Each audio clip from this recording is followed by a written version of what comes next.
Hello students and parents, मैं हूं Maqsood Shaikh. Welcome to my channel. ये है ई लर्निंग प्लेटफॉर्म। आज हम पढ़ेंगे मराठी की पोएम नंबर 9, उजाड़ उगड़े मालरान ही। ये कविता कवित्री ललिता गाडगे द्वारा लिखी गई है। इस कविता में कवि ने वसंत ऋतु यानी स्प्रिंग सीजन के आगमन से यानी अराइवल से प्रकृति की सुंदरता यानी नेचर की ब्यूटी में होने वाले बदलाव का सुंदर वर्णन किया है, यानी इसे डिस्क्राइब किया है।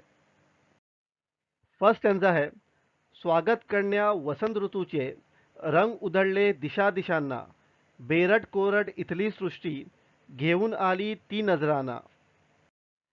इसका मतलब है, वसंत ऋतु के आगमन यानी अराइवल के स्वागत का वर्णन करते हुए कवित्री कहती है, वसंत ऋतु में विभिन्न यानी अलग अलग रंग बिरंगे पत्ते और फूल खिलते हैं। सारी प्रकृति यानी नेचर, सारी सृष्टि यानी सारे क्रिएशन अलग अलग रंगों से सजी हुई है, मानो वसंत का स्वागत कर रहे हो। सभी दिशाएं अलग अलग रंगों से उजलून यानी लाइट अप हो गई है। शीत ऋतु में यानी पतझड़ के मौसम में, ऑटम सीजन में सारी सृष्टि सूखी और बंजर हो जाती है। सूखी और बंजर सृष्टि में ये वसंत ऋतु एक अलग ही रंगत लेकर आई है। सेकंड संजा, गर्द पोपटी लेऊन वसने मुरडत आली लिंबोनी, जर्द तांबडी कर्ण फुलेही घालून सजली नागफनी। इसका मतलब है, वसंत ऋतु में पेड़ों पर नए हरे पत्ते उग आते हैं। उस हरे पत्ते को देखकर ऐसा महसूस होता है जैसे कोई गहरे पोपटी रंग के हरे कपड़े पहने छटपटा रहा है। नागफनी के पेड़ गहरे लाल रंग के कर्णफूल यानी इयरिंग्स पहनकर सजे हैं।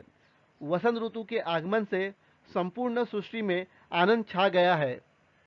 थर्ड संजा, लुसलुस पाने अंगो पांगी झुले वड हा दंग होऊनी, दुरंगी चुनरीत उभी ही घानेरी ही नटुनी थटुनी। इसका मतलब है, वसंत ऋतु में सभी पेड़ों को नए कोमल और शानदार पत्ते आए हुए हैं। वड का पेड़ यानी बैनियान ट्री के चारों ओर पत्ते लिपटे हुए हैं, उत्साह और खुशी से झूम रहे हैं। इतना ही नहीं, घानेरी यानी एक फ्लावरिंग प्लांट है जिसे हम इंग्लिश में वेस्ट इंडियन लैंटना कहते हैं। ये भी अपने कंधों पर दो रंगों का दुपट्टा डालकर वसंत ऋतु का स्वागत करने के लिए तैयार खड़ी है। फोर्थ स्टैन्जा, सळसळ झळझळ पिंपळ पाने मऊ मुलायम मोर पिसापरी, सांबळ लाल कळ्यांनी लखडून उभे स्वागता पानंदीवरी। इसका मतलब है, वसंत ऋतु के स्वागत के लिए पीपल के कोमल कोमल पत्तियां मोर के पंख की तरह लहरा रहे हैं।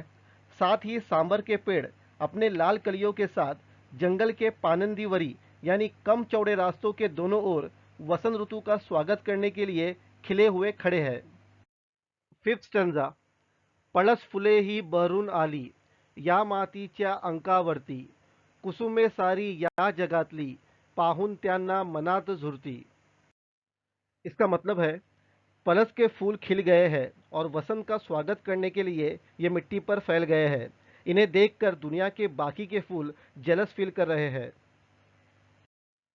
सिक्स स्टंजा, आंब्याच्या मोहरातून आली कोकिलेची सुरेल तान, उजाड उघडे मालरान ही गाऊ लागले वसंत गान। इसका मतलब है, वसंत ऋतु में सृष्टि में अनेक परिवर्तन होते हैं यानी बदलाव होते हैं। वसंत ऋतु में आम के पेड़ पर फूल आते हैं। इस सुहावने वातावरण में कोयल आम के पेड़ पर बैठकर मधुर धुन गा रही है। वसंत ऋतु के आगमन के साथ ही बंजर खुले मैदान भी फूलों और पत्तियों से लहलहाने लगते हैं, मानो ये मालरान यानी ये बंजर मैदान भी बड़े आनंद से वसंत का गीत गा रहा हो। दोस्तों, इस वीडियो को देखने के लिए थैंक यू। इस वीडियो को ज़्यादा से ज़्यादा शेयर करें, लाइक करें और इस चैनल को सब्सक्राइब करें और साथ ही बेल आइकन को प्रेस कीजिए जिससे आपको वीडियोस की नोटिफिकेशन मिलती रहे।